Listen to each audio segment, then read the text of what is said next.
यह फिल्म विवादित है। कुछ इसे विज्ञान कथा की चरम सीमा मानते हैं, अन्य इसे पैसे के लिए बनी। भविष्य में रोज रेत के तूफान आते हैं। घर लौटकर लोग पहले धूल साफ करते हैं, बर्तन मुश्किल से साफ होते हैं। निमोनिया से जनसंख्या में कमी आई है और अधिकतर लोग किसान बन गए हैं। फिर भी फसलें नष्ट हो रही थी। अंत में मक्का बचा। करी जानता था मक्का भी ना ईंट गिरा। भूखमरी से बचने के लिए बदलाव जरूरी था। खेल देखते समय एक रेतीला तूफान आया। उन्होंने मास्क पहना और घर भागे।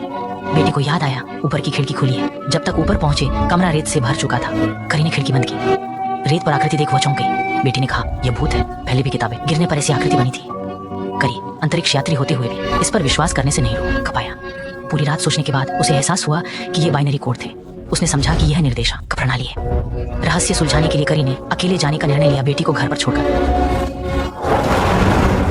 गाड़ी चलाने में कितना समय लगा पता नहीं था और जब पहुंचे रात थी। करी कांटेदार तार काटने वाले थे कि पीछे से बिजली का झटका लगा और बेहोश हो गए। होश आने पर देखा कि सामने छोटे बालों वाली महिला थी। वह करी को कॉन्फ्रेंस रूम ले गई जहां वे पुराने परिचित कुल से मिले। यह ना आका गुप्त अड्डा था। आज जब भोजन भी दुर्लभ है, अंतरिक्ष अन्वेषण पर खर्च कैसे हो सकता है, इसलिए गुप्त अध्ययन ही विकल्प था। लोग जानना चाहते थे कि करी यहाँ कैसे पहुंचे। कोई उन पर विश्वास नहीं करेगा, पर सबने किया।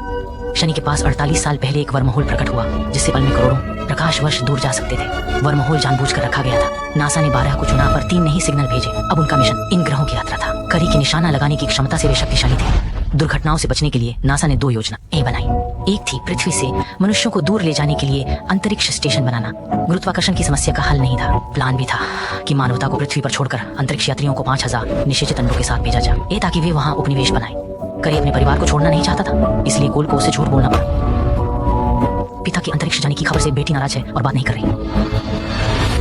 उस शाम उसके ससुर ने गंभीरता से कहा कि उसे जाने से पहले अपनी पोती को दिलासा देना चाहिए। करी अपनी बेटी के कमरे में गई और उसे मामले की अहमियत समझाने लगी, लेकिन उसकी बेटी ने कहा कि उसने भूत का संदेश समझ लिया है। हालांकि करी कई बड़ों की तरह अपनी बेटी की बात पर यकीन नहीं कर पाई। उसने एक घड़ी निकाली और कहा कि अंतर्पौटिक्ष में समय धीमा चलता है। शायद जब वह लौटेगी तो दोनों की उम्र समान होगी। यह सुनकर उसकी बेटी रो पड़ी।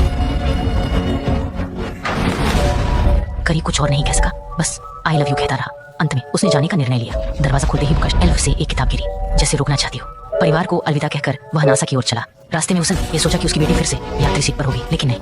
2 साल की यात्रा के बाद वे प्लैनेट 2.6 इस खाली गोले को देखकर करी को बेचैनी हुई। उसने बड़बड़ाते हुए बताया कि वर्म होल गोल क्यों होते हैं।